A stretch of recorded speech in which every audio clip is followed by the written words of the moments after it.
Today, we've got a real head-scratcher. We're diving into the mystery surrounding the creator of Bitcoin, Satoshi Nakamoto. You know how much I love a good mystery?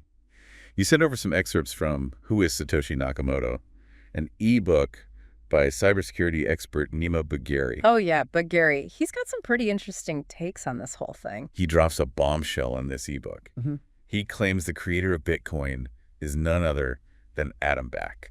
Does that name ring a bell? Adam Back, yeah. He's a big name in the cryptocurrency world. He actually created something called Hashcash, which actually predates Bitcoin. So Back was already working on similar tech. Interesting. Right, and it gets even more interesting because Hashcash shares some core concepts with Bitcoin. Okay, I'm hooked already. So tell me more about Bagheri's theory. So Bagheri's not just speculating here, he's a cybersecurity expert, and he approaches this like a digital detective. I like it. Digital detective work. Yeah. He claims he found these unique markers, almost like digital fingerprints, within the code of early Bitcoin versions and Back's older software, specifically Hashcash version 1.22. And he thinks these matching markers, they're strong evidence that Back is Satoshi. So it's like finding the same rare artifact in two separate dig sites. That's right. Makes you think they might be connected somehow. Exactly. And one of the biggest clues Bagheri points to is something called the MinGW compiler. Okay, now we're getting a little technical. What's a MinGW compiler? Think of it like this. Imagine two sculptors using the same, very unusual type of chisel. It might suggest a connection, right? Well, both the early Bitcoin code and Hashcash were created using this relatively uncommon MinGW compiler. So it's an unusual tool that links the two projects together. Precisely. And it's not just about the compiler. Bagheri dug into the actual executable files, the nuts and bolts of the software, using specialized tools to analyze their structure. So like examining the brushstrokes on a painting to see if they match another artist's style. Yes, exactly like that. And one thing he looked at were the hashes. Hashes. Okay, now you're losing me again. Basically, think of a hash, like a file's unique digital fingerprint. If two files have the same hash, it's almost guaranteed they are identical. Okay, so same fingerprint, same file, same creator. You got it. And guess what? Bagheri says he found matching hashes in both the Bitcoin 0.3.2.0 and Hashcash executable files. So we've got the same compiler, matching digital fingerprints. That's starting to sound like a pretty strong case, but I'm sure there's more to this story, right? Oh, there's definitely more. It wouldn't be a good mystery if there weren't a few twists and turns along the way.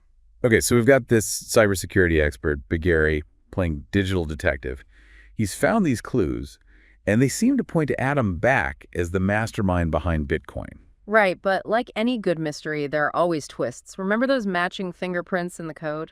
Those matching hashes. Yeah, like finding the same unique evidence of different crime scenes. Well, Beck actually responded to these claims, publicly actually, and he called Bagheri's findings unscientific. Oh, he fired back. What did he say? He argued that the shared code elements are actually pretty common, and the MinGW compiler that Bagheri made a big deal about. Back said it was, and I quote, widespread.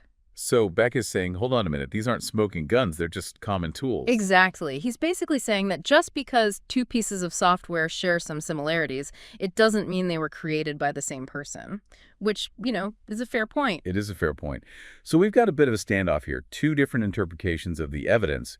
What happens next in this digital investigation? Well, this is where it gets really interesting. Bagheri, he digs deeper into the timeline of Bitcoin's early development, and he stumbles upon something really curious involving Gavin Andresen. Andresen. Who's that again? Refresh my memory. Right. So Gavin Andresen was a key figure in that early Bitcoin community. He was a software developer, worked closely with Satoshi Nakamoto.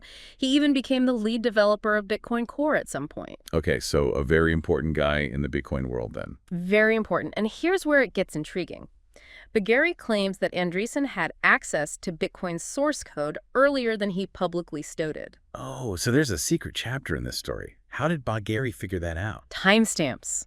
Remember how we talked about those digital fingerprints? Well, files also have these timestamps embedded in them. They tell you when the file was created or modified. Like a digital paper trail. Exactly. And when Bagheri analyzed the timestamps on some of those early Bitcoin files, he found some discrepancies. Things that suggested Andresen might have had access to that code earlier than he initially said. Okay, that's pretty shady. But it gets worse. Bagheri also points out that some early Bitcoin files on this platform called SourceForge, they were deleted, deleted, like someone was trying to cover their tracks. Okay, this is getting juicy. Wait, like what were they hiding? Bagheri started digging into possible motivations for why someone might want to, obscure that timeline of Bitcoin's development. So if Bank was trying to distance himself from being revealed as Satoshi, this deleted file situation, that's pretty suspicious. That's exactly what Bagheri suggests. And then he brings in this whole concept of crypto-anarchism, because Bakhtin actually described himself as a crypto-anarchist at one point on his Wikipedia page. Crypto-anarchist. I'm picturing someone in a Guy Fawkes mask hacking into government systems. Well, not quite that literal. Think of it more like a digital rebellion. Crypto-anarchism is all about using cryptography, the same tech behind Bitcoin, to promote individual freedom. It challenges traditional power structures. So it aligns with Bitcoin's whole philosophy then, right? Right. Decentralization, freedom from government control. Precisely. And that's where Bagheri starts to connect the dots. He suggests that this self-identification as a crypto-anarchist, combined with those deleted files, the potential for a hidden timeline, all point to a motive for Bagheri wanting to remain anonymous. Starting to feel like maybe the creation of Bitcoin wasn't just about the technology. Like there's this whole ideology behind it. That's exactly the rabbit hole Bagheri's leading us down. He seems to believe that if we uncover the truth about Satoshi's identity, we can better understand the real motivations. Maybe even some hidden agendas behind Bitcoin itself. Okay, so we've gone from analyzing lines of code to deleted files to crypto-anarchism. Where does Bagheri take us next? Well, he starts to follow the money, which leads him to a very interesting connection between Adam Back and a company called Blockstream. Okay, so last we left off, we were about to follow the money trail to this company, Blockstream. What's the deal with Blockstream? How do they fit into all of this? Well, you could say Blockstream is a pretty big deal in the blockchain world. And guess who co-founded it? Adam Back. Ah, back to our prime suspect. But what's the big deal about him being involved with Blockstream? How does that add to this whole mystery? So Bagheri argues that Blockstream, with all its influence and resources, well, they could benefit a lot from having their co-founder seen as this, anonymous creator of Bitcoin. Okay, so you're saying it's about power and control. Yeah. Maybe even profiting from that whole Satoshi mystique. Because if Bach was Satoshi and everyone knew it, that would give Blockstream a huge advantage. Exactly. And Bagheri also points out that Backhand has control over Bitcoin core developers.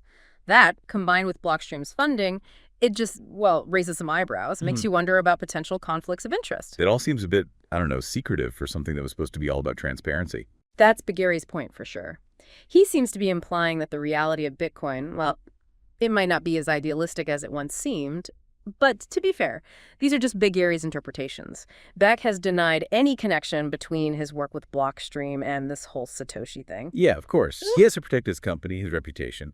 But it does make you think, if there's nothing to hide, why not just, address it head on? Why not just come forward as Satoshi and put all the rumors to rest? Well, Bagheri actually offers a couple explanations for that. One is the potential legal risk. We talked about those Microsoft patents backfiled before Bitcoin came out, right?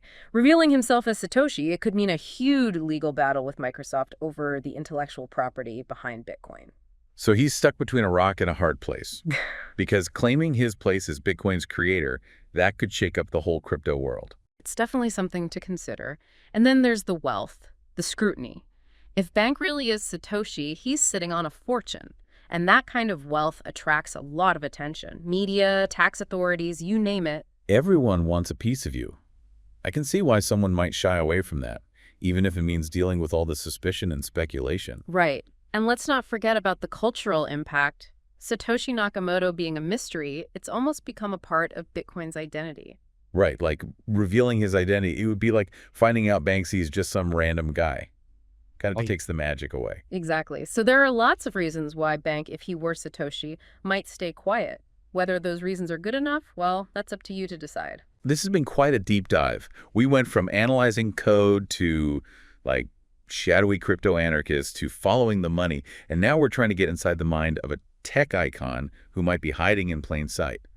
So where does this leave us? What's the verdict? Honestly, going through these clues, the theories, these little bits of evidence, I think we have a much better understanding of Bitcoin now. We've peeled back the layers, not just the technology, but the ideology behind it, and the very human motivations that might be driving it all. That wraps up our deep dive into the mystery of Satoshi Nakamoto. Thanks for joining us, and until next time, keep those thinking caps on.